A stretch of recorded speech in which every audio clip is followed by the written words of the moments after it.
Invincible.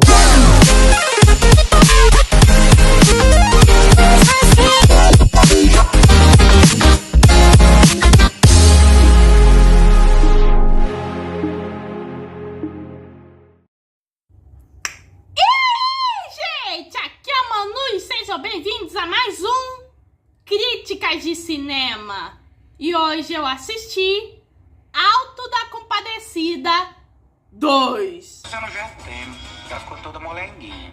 Já tem? Sim, quer dizer formosa em japonês. Vou falar do que eu achei desse filme sem spoiler nenhum. E já vou começando meio que falando de um tópico. Quando se faz sequência de filme, as duas coisas que devemos ter certeza é: ou a sequência vai superar o original, ou a meio que não supera o original, mas atende bem as expectativas. E o Alto da Compadecida 2 cai mais justamente nesse segundo tópico. Nessa sequência temos o reencontro do João Grilo com o Chicó. E meio que o João Grilo virou meio que uma espécie de lenda urbana, devido ao Chicó ter contado meio que a sua história sobre sua ressurreição. E com isso meio que o João Grilo tira meio que proveito dessa fama. E aí você já pensa, ele se metendo numa furada. Essa sequência tá longe de ser uma das melhores sequências de todos os tempos, mas ela serve muito bem meio que honrando meio que um pouco do original. Já meio que, pelo menos no início, tem menções meio que do primeiro filme com a Fernanda Montenegro. O filme sabe muito bem meio que saber honrar o original, mas ao mesmo tempo trazer algo novo, que é essa trama do João Grilo aproveitar sua ressurreição enquanto se mete na política. E uma das coisas que continuou intocável do original é a dinâmica de João Grilo e o Chicó.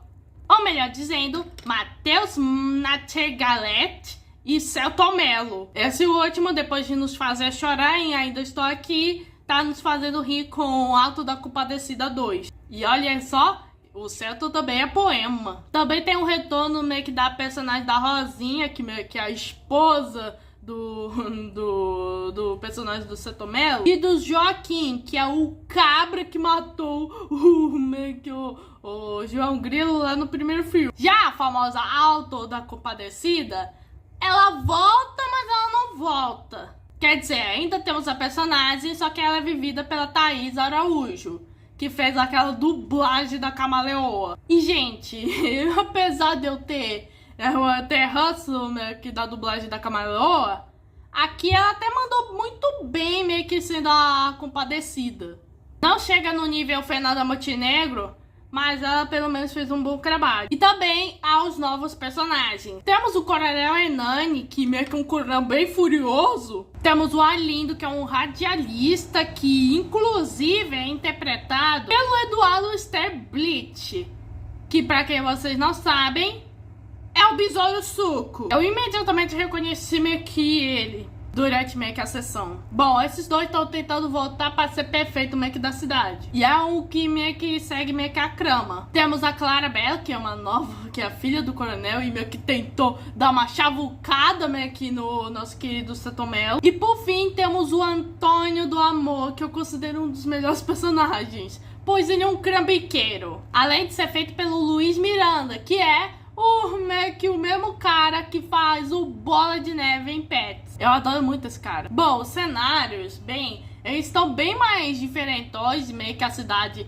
tá toda acabada. E tem um ar meio cartunesco, que de inicialmente você estranha, mas você meio que se acostuma ao vendo por quão lúcido meio que a história vai sendo contada. E os caras fizeram um bom trabalho utilizando esses efeitos especiais, principalmente quando meio que o nosso querido Chicó meio que vai contando uma história, ou mais ou menos uma mentira, e meio que rola um efeito meio stop motion misturado com 2D. A trilha sonora meio que te faz meio que se sentir como se estivesse no sertão, principalmente meio que as músicas colocadas. E, gente, é bom ver uma comédia brasileira meio que sem se focar meio que em usar música pop. Porque, gente, na moral, ninguém meio que quer ver Alto da Compadecida aos sons de Pablo Vittar. Como eu disse, esse filme não chega nem meio que aos pés do primeiro. Mas não quer dizer que ele não seja bom. Ele tem uma boa dose de comédia, uns pequenos momentos de grama e cenas de romance que meus amigos. Tem uma cena específica que eu ficar assim, meu Deus, as coisas ficaram calientes já rápido demais. E é bom ver que o Brasil meio que tá cada vez mais saindo fora da caixinha, meio que ao fazer meio que mais filmes dentro de estúdio e LED. Porque meio que esse foi o caso de Eu Tô Com Compadecido 2. E eles estão pondo muito dinheiro nisso. Por que eles não financiam isso em outras animações ao invés daquela animação horrorosa da Arca de Noé? Bom, em resumo é isso. Eu gostei do filme. É um filme muito engraçado, mas não chega perto meio que no original. Bom, essa foi a crítica. Se inscreva no canal, ative o sininho, compartilhe. Muito busy e fui.